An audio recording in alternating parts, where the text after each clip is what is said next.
Hello and welcome to News9 Plus Show on the world's first news and current affairs OTT platform News9 Plus. I'm Aditya Raj Kaul. Naik Subhash Chander was killed today on the line of control in a gunfight with a group of heavily armed terrorists from Pakistan attempting to cross the border in the Poonch district of Jammu and Kashmir. He is the 15th military personnel to die in the Jammu and Kashmir in the recent weeks. Intelligence agencies have told News9 Plus that 4 to 5 groups of heavily armed Pakistani terrorists, highly trained and equipped with some of the most modern and sophisticated weapons, including American-made M4 carbine rifles fitted with night vision devices, have infiltrated into India from Pakistan over 50 days ago and are hiding in the upper reaches of Jammu region. These terrorists have local guides in the form of overground workers helping with their movements, logistics and food. Security forces have now launched a massive counter-terror operation all out to track and hunt down the terrorists and to go after terror support base, especially the overground workers. Since the beginning of the year, this region has seen 14 terror attacks across 6 districts, which have resulted in the deaths of 27 people, including 11 security personnel, a village guard and 5 terrorists. So why did it take the security forces this long to react? And why is the counterintelligence at the weakest in the Jammu division at this level?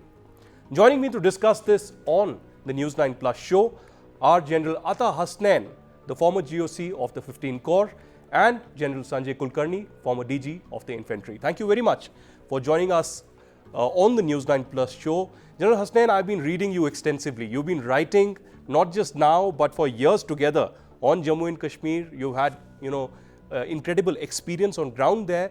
And you recently, in an interview, also mentioned about the intelligence levels, the weaknesses that are out there, and why south of the Pir Panjal has been a little difficult. What's happening on ground? What is your assessment? Because, I was speaking to senior officers who said that now we have decided that more SPOs will be brought in, more VDCs will be engaged from the villages. Couldn't this have happened earlier? Shouldn't we have guessed that perhaps Jammu could have been opened as a new frontier? And why is it taking so long in our counter response to these terror attacks? Inviting me to your show. It's a very, very important show. You have as much experience as I have. In fact, you have been also writing and conducting these shows. So I think we can put our minds together on this very, very important issue. I'll address your last part of the question. Why has the reaction been comparatively slow, or what is being perceived to be slow? I would say this is one of the most difficult operations that any security force conducts. It's a hybrid war situation. It's not a clear-cut conventional war situation, where you have an adversary in front of you, you have front lines, you have rear lines, you have flanks. Here there are no flanks, no rear lines, everything is one environment. It takes a tremendously long time to get a grid going. You can put the troops on ground, physically you will be there on the ground, but unless everything meshes together, unless you have your synchronization with the population, unless the local agencies, the police, the counterintelligence, all of them come on board together, it becomes very difficult to make a well-oiled machine. And that everyone who's a part of these operations understands. Why didn't we think of this before? That's the question which you have raised. See, Aditya, we have been in Jammu and Kashmir, we have been hit by multiple threats over a period of time. Right. You've had Kashmir, you've had the line of control itself, you've had the line of control in the Jammu region, you've got the inner regions in Jammu, you've got the IB sector, and then on to beat all this, you've got the Chinese front, where the line of actual control is. All these, when you put them together, you have to have adequacy of resources to be able to address everything simultaneously. That's a difficult thing. Even for a country as big as ours, we have a lot of resources, our economy is doing well, we can put together all the resources. But what happens more often than not in the security side is that you prioritize. And in the priority of things, definitely Ladakh was very high. Kashmir was very important after 5th of August 2019, but that's where the real integration efforts had to go in. So a comparatively Jammu region, which saw terrorism for the better part of about 15 to 17 years was given perhaps a bit of a short shrift. Nobody's fault. That's why I'm not faulting anyone. It's just that there was slightly lower priority. And this is the place where we found to extract resources. Every time we needed more troops, we pulled out from here. I can give you an example. In my case, when I needed more troops in Kashmir, I immediately demanded troops from the Jammu region and I got them. Obviously, there will be effects of this over a period of time. So therefore, I am strongly of the belief it's a matter of time before we get our act together. It's already happening. Intelligence doesn't come easy. It will take a little time, but I'm sure very soon, sooner than later, all this will come intact. That's right. I have no doubts in my mind that the Indian Army has the capability, and in fact, in the last 48 to 72 hours, have already launched an operation to track down and in fact neutralize these terrorists.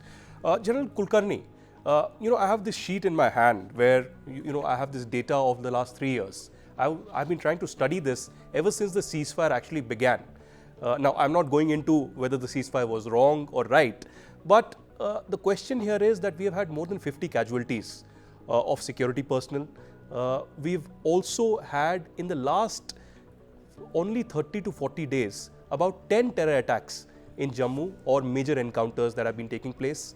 Yesterday, we had a killing in action in Jammu. Today, we have had a similar in Kashmir. And General Hasnain said something very important. He said that synchronization is very important. And this is what I've learned also from security personnel, particularly from the Jammu and Kashmir police also, is that, many IAS, IPS officers who are put in are very courageous and very intelligent, but they take time to understand the terrain.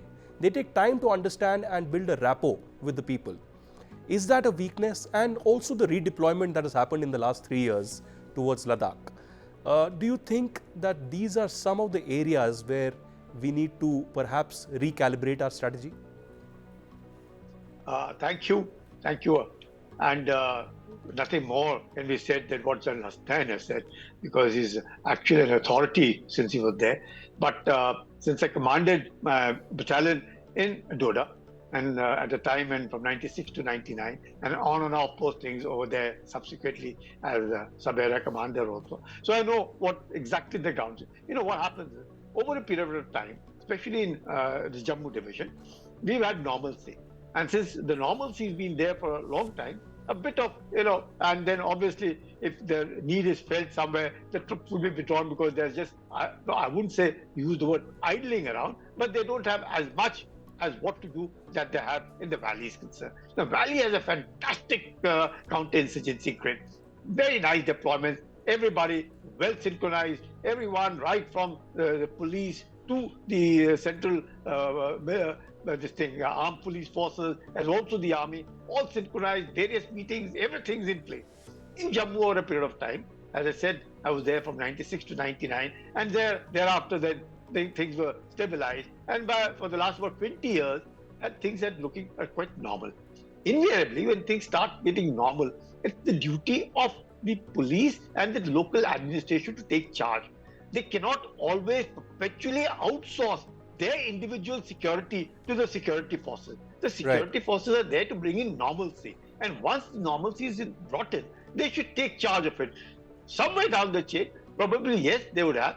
And over a period of time, the information flow stops or dilutes because you are not taking them seriously. For every information that you have to invest time, you have to invest money, you have to invest making friends, then only you keep getting information from everywhere.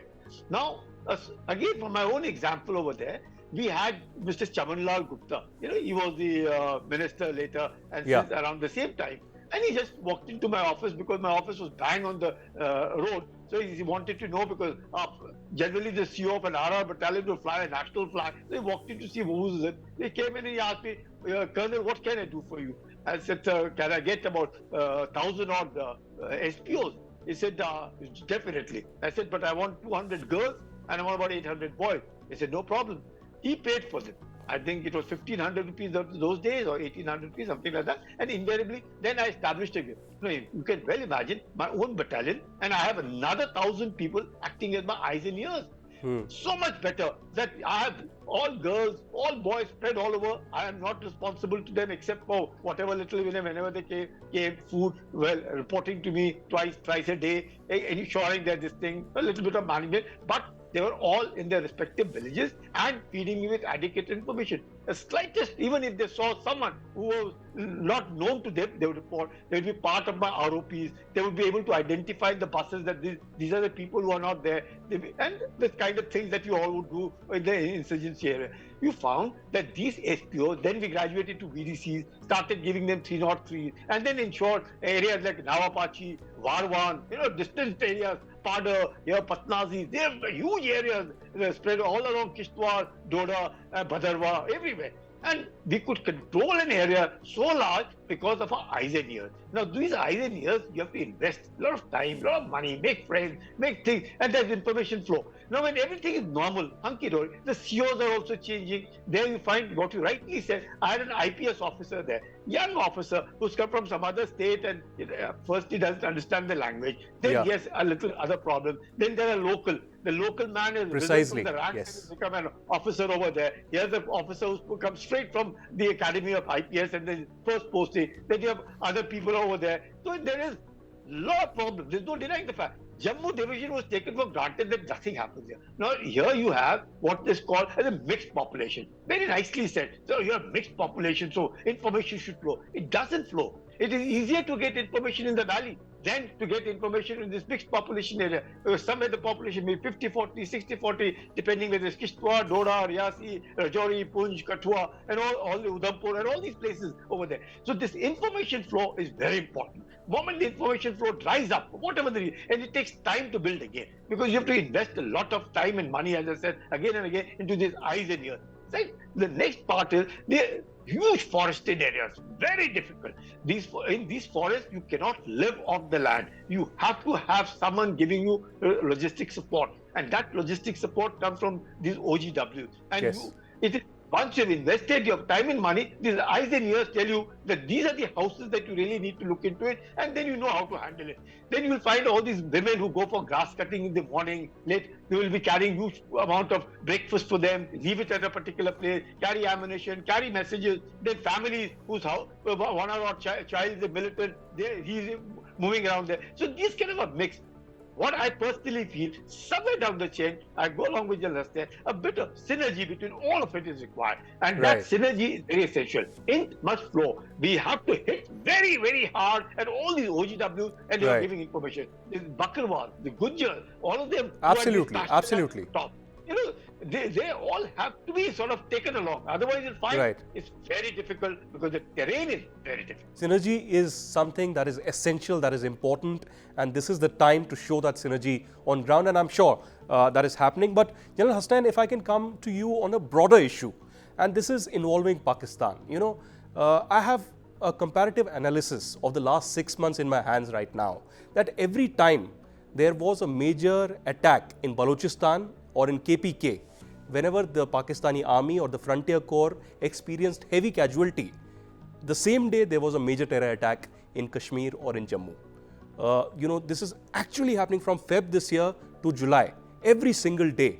Do you think that the Pakistan army, the deep state, Rawalpindi, is trying to deflect attention from what is happening on their western border by increasing and beginning a new frontier in Jammu and trying to show to the people that, we are very much alive out there? Imagine the message that was sent on the day of the oath-taking ceremony, the first major terror attack with 9 civilians being killed.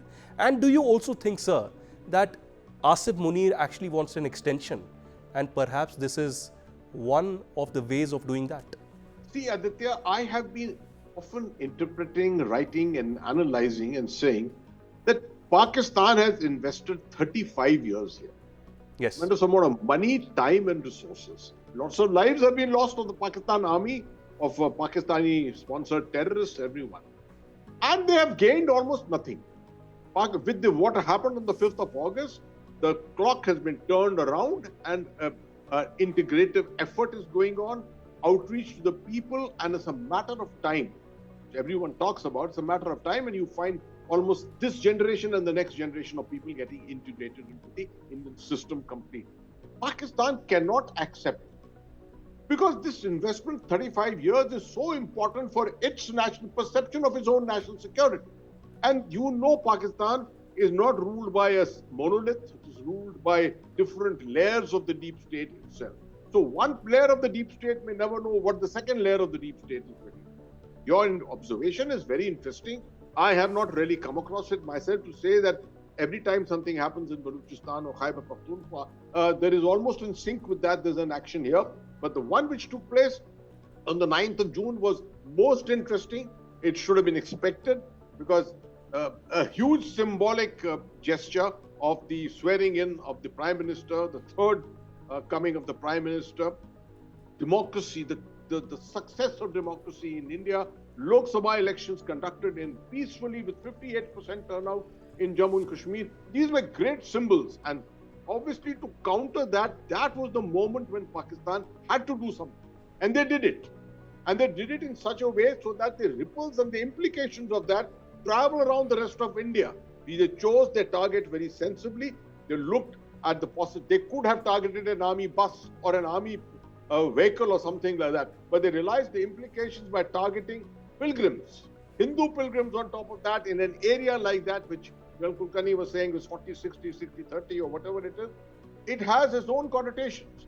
So this is a very interesting aspect of it. Pakistan, whether they can synchronize their operations almost simultaneously or not. If they can synchronize it, the message is very, very powerful. But even if they cannot, they have to keep the Jammu sector or any part of Jammu and Kashmir active. And to show that they have the moral domination in those areas, that is the message they're sending out to the world. Because the counter message from India is, we are in total control of Jammu and Kashmir. But Pakistani says you are not. We are in total control of the situation. General Kulkarni, taking that forward, Modi government in the last 2 terms has been known for their very robust national security policy, and in fact bringing a paradigm shift.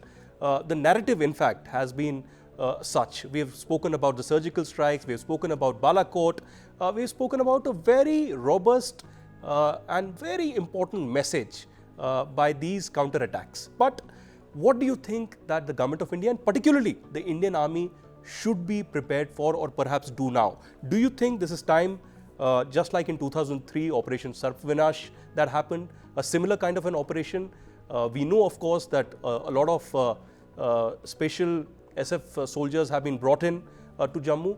But what, according to you, tactically, should be done as of now by the army in Jammu, in South of the Pir Panjal? See, for the Sarf Vinash operation, the entire area was virtually sanitized. Sanitized in the sense these bakarwals were not permitted, and a special permission was taken. It was being held at a time when these bakarwals go and occupy. Because once the bakarwals are there, then the logistics, sustenance, information, everything goes off. So once that area was sanitized, then hundreds of them could be killed over there. Then it became an easy target. But now, when they have already infiltrated, there are 50, 60 of them moving around in small groups, 2, 3, everywhere, with tremendous amount of logistic support and assistance being provided to them by the OGWs. However hard we may try, it's not going to be easy. Why I say so? It's raining. The monsoons are there. The weather is so bad, the visibility is extremely poor. The area is forested. It's very tough. You can't see one person. You can sometimes miss out on a person who's just about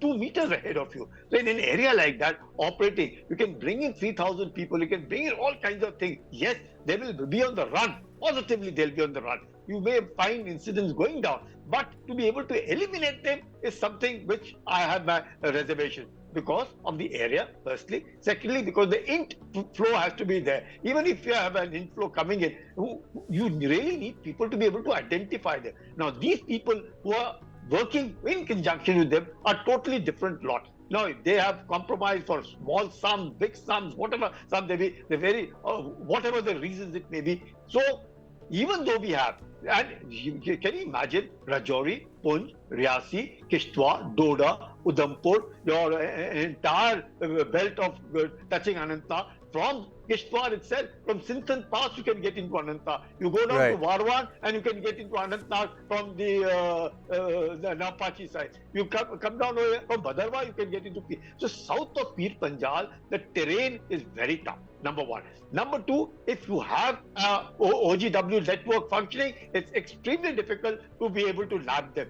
However, all kinds of, you'll have to human ink, which is the very, very important thing. Yeah, electronic, because now with Chinese apps coming in for them, we are finding it difficult to be able to monitor some of their communications. Then the Chinese involvement so deep now, being able to support them. You see the kind of steel bullets being given to them, the night vision devices being given to them, the M4 rifles which were left by the Americans in Afghanistan have reached them. So there's a huge amount, and probably lots of the Pakistani ex-servicemen may also be a part of this gang which is working over here. So there is a nexus, and 40-50 of them, 40-50 in groups of 2s and 3 in an area which may be over 10,000 square kilometers. You may be invested in lots of people over there, but the information flow is very difficult. Now, what is to be done? That is most important. Now, all these are difficulties which are there. We can't do anything about it. We have to fight these challenges. First and foremost, we have to again get into a grid of intelligence. Eyes and ears, whether they're VDCs, whether they're SPOs, whether they're locals, they have to be a part. We have to again go back to the drawing board, winning hearts and minds of these people. Absolutely. Who are in the Jammu division. It's not difficult at all. It is not difficult. They have to go back again. We can't get complicit saying that once upon a time they were our friends. They may have been your friends once upon a time. You got to again build that friendship. You have to again start investigating. Pakistan is finding its feet because they've lost their relevance. Here we have already found our feet. We can't afford to lose that. It may take time. It may take years also. And we cannot. Even if troops will be pulled out. Obviously, you have shortage of troops. Troops will be pulled out. But the civilian administration must immediately take on responsibility. The civil police must take on. We may have to employ lots of our people. All these things have to be done to ensure that Jammu division, and let me tell you, it is not difficult. It was more difficult in the valley, which we have been able to control. In Jammu division, there's lots of good support from the people. But people must, and again, last thing I would tell you, Aditya, is people must now come out on the streets in support of the security forces, in support of their people. They must not feel that the man who's dying is not from his state, so how does it matter? No, they are all Indians, we all are Indians, and until and unless there is total support and there is a total civil movement which goes against Pakistan's involvement, we may find it difficult. Fair enough, General Kulkarni. Very important points there. We have to go back to the drawing board. But last 30 seconds to General Hasnain. If you can just sum it up, sir. For last several years, we've been speaking about this perception management, desperately Pakistan trying to internationalize the Kashmir issue. We've also questioned our own system, whether we are equipped for this perception management. But a lot has changed. We've seen the change in Kashmir Valley. Indian flags not only on the streets in Lal Chowk, we see massive tourism happening all across. We see a very successful Amarnath Yatra. I'm told yesterday a 4 lakh figure has crossed. But what would be your advice, or perhaps look at that crystal ball and see what's happening for the next 6 months? What should we be ready for? See, Aditya, on the winning hearts and minds, there's no doubt we have taken this Jammu region for granted. We have put all our focus on Kashmir and taken this area for granted. I think we correctly said we need to go back to the drawing board, make our outreach much more volatile, make sure that we are with the people, get them on board. But having said that, let me take 15 seconds to tell you, I agree with General Kulkarni on this aspect of operations, but I'll tell you from experience of 1999 that these operations are painstaking operations. We had a whole division force which came into the valley at that time in the height of Kargil. We used them everywhere to churn up the area, just like what we should be doing now on the Pir Panjal. Not a terrorist was killed, but what happened? We disturbed the logistics of the complete area, and not a single sustenance was left for the terrorists on top. As a result, they were forced to come down, and through the winter of 99-2000, on the turn of the millennium, we were killing on an average 40 terrorists every month in this country. That's the kind of thing which we have to be prepared for. That's the kind of stamina we have to do. Well, thank you very much, gentlemen, for joining us on the News 9 Plus show. We value your feedback, we value your comments, and please keep coming back here. Certainly, it's time to go back to the drawing board and perhaps have faith in the Indian Army and the security grid, who will certainly, in the Jammu division, neutralize the last terrorists who are hiding in there.